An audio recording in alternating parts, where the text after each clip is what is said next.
पुराणों के अनुसार भूतकाल में शिलाद नाम के एक ऋषि मुनि थे। वो ब्रह्मचारी थे।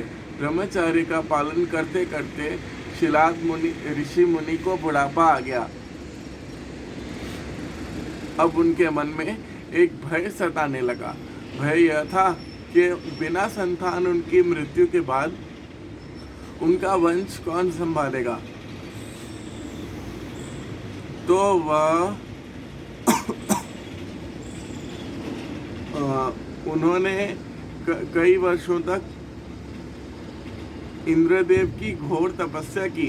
एक दिन इंद्रदेव उनकी तपस्या से प्रसन्न होकर उनके समक्ष प्रकट हुए। शिलाद मुनि, आपको क्या वरदान चाहिए? इंद्रदेव, मुझे आप ऐसा वरदान दीजिए कि मुझे ऐसे पुत्र की प्राप्ति हो जिसे मृत्यु छू भी ना सके। मुनिवर, ऐसा पुत्र देने में तो मैं असमर्थ हूँ। आपकी इच्छा तो केवल देवों के देव महादेव ही पूरी कर सकते हैं। आप महादेव की कठोर तपस्या कीजिए, वो आपकी मनोकामना जरूर पूरी करेंगे। इंद्रदेव के कहे अनुसार शिलाद घने जंगलों के बीच बैठकर इंद्रदेव महादेव की कठोर तपस्या करने लगे। कई सालों की घोर तपस्या के बाद महादेव ने शिलाद मुनि को दर्शन दिए। शिलाद, तुम्हें क्या वरदान चाहिए? हे प्रभु, मुझे आप ऐसा वरदान दीजिए कि मुझे ऐसे पुत्र की प्राप्ति हो जो कि अयोनिजा हो और जिसको मृत्यु छू भी ना सके। मुनिवर, यूँ तो मैं सारे जगत का पिता हूँ, फिर भी तुम मेरे पिता बनोगे और मैं तुम्हारा अयोनिज पुत्र होऊंगा तथा मेरा नाम नंदी होगा। ये कहकर महादेव वहाँ से अंतर्ध्यान हो गए। तो और शिलाद ऋषि मुनि भी खुशी खुशी अपने आश्रम वापस लौट आए।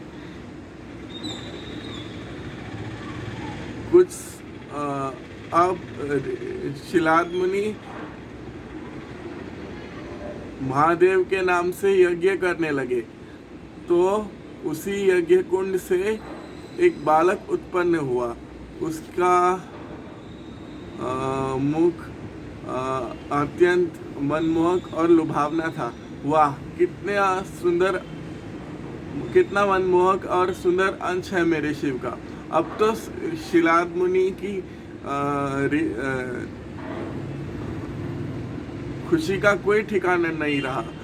वह उसे अपने साथ घर ले गए और उसका लालन पालन करने लगे। देखते ही देखते नंदी बड़ा हो गया। 5 साल का होने के बाद ऋषि शिलाद ने नंदी को संपूर्ण वेदों और अन्य शास्त्रों का भी अध्ययन करवाया। और वह जब 7 साल का हुआ तब एक दिन ऋषि शिलाद के घर मित्रों और वरुण नाम के 2 सन्यासी आए और ऋषि शिलाद की आज्ञा पाकर नंदी ने उन दोनों का खूब आदर सत्कार किया। खाइए मुनिवर, खाइए। जब आपको किसी और चीज़ की भी ज़रूरत हो तो मुझे बताइए। नहीं, हमारा पेट भर गया, अब हमें कुछ नहीं चाहिए। जाने से पहले उन दोनों ने शिलाद मुनि को लंबी उम्र और खुशहाल जीवन का आशीर्वाद दिया और नंदी को बिना आशीर्वाद दिए ही चले गए। अगर आप बुरा ना मानो तो मैं एक बात पूछ सकता हूँ कि आपने मुझ बूढ़े को तो आशीर्वाद दे दिया परंतु मेरे बेटे नंदी को नहीं। तो शिलाद मित्रों और वरुण बोले कि मुनिवर, आपका बेटा अल्पायु है, अर्थात इसकी आयु बहुत कम है। हाँ मुनिवर, उसके पास केवल 1 वर्ष का ही समय है। मित्रों और वरुण की बात सुनकर ऋषि शिलाद अंदर जाकर नंदी को गले लगाकर फूट फूट कर रोने लगे। तब नंदी अनजान बनते हुए उनसे पूछते हैं, पिताश्री, आपको ऐसा कौन सा दुखा पड़ा कि आप का शरीर कांप रहा है और आप फूट फूट कर रो रहे हैं? पुत्र, सन्यासियों ने बताया कि तुम अल्पायु हो और तुम्हारी आयु बहुत कम है। अब बताओ, मैं कैसे अपना दुख तुम्हें बताऊं? अब नंदी अपने पिताश्री की आज्ञा लेकर भुवन नदी की ओर चल पड़े महादेव की तपस्या करने। बालक नंदी की कठोर तपस्या देखकर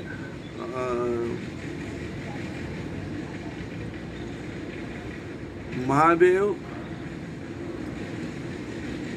उसके समक्ष प्रकट हुए, परंतु जब नंदी ने महादेव को देखा तो वो भूल ही गए कि वो लंबी आयु के लिए प्रार्थना कर रहे थे।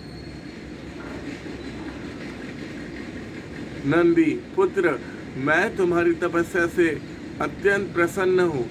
मांगो, तुम्हें क्या वर चाहिए वत्स? प्रभु, मैं ताम्र आपके सानिध्य में रहना चाहता हूँ। मुझे सदा के लिए अपने चरणों में जगह दे दीजिए। हे शिलानंदन, तुम्हें मृत्यु का भय कहा? तुम तो मेरे ही समान हो। तुम अजर अमर बनकर सदा मेरे संगी रहोगे। तुम पर सदा मेरा प्रेम बरसता रहेगा।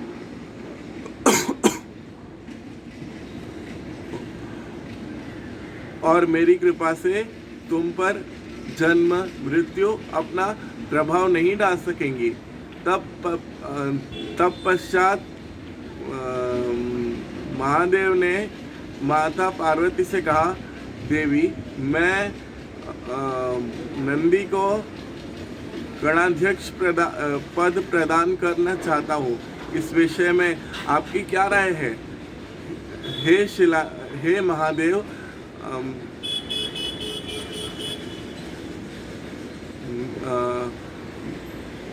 ये नंदी मुझे मेरे लिए पुत्र सरीका है, इसलिए नाथ, ये मुझे बहुत ही प्यारा है और आप इसे गणाध्यक्ष पद प्रदान कर सकते हैं। तब पश्चात महादेव ने अपने पुत्रों को, अपने गणों को बुलाकर कहा कि गणनायकों, मैं आज से ये नंदीश्वर तुम्हारा स्वामी होगा। मैं धन्य हो गया प्रभु, मैं धन्य हो गया। इस प्रकार नंदी के समर्पण से खुश होकर महादेव ने नंदी को पहले अपने गले लगाया और उन्हें बैल का चेहरा देकर उन्हें अपने वाहनों में सर्वश्रेष्ठ संपूर्ण किया। और ऐसा माना जाता है कि महादेव तो हमेशा ध्यान में लीन रहते हैं, वो हमेशा समाधि में रहते हैं, इसलिए उनके भक्तों की प्रार्थना उन तक नंदी ही पहुंचाते हैं।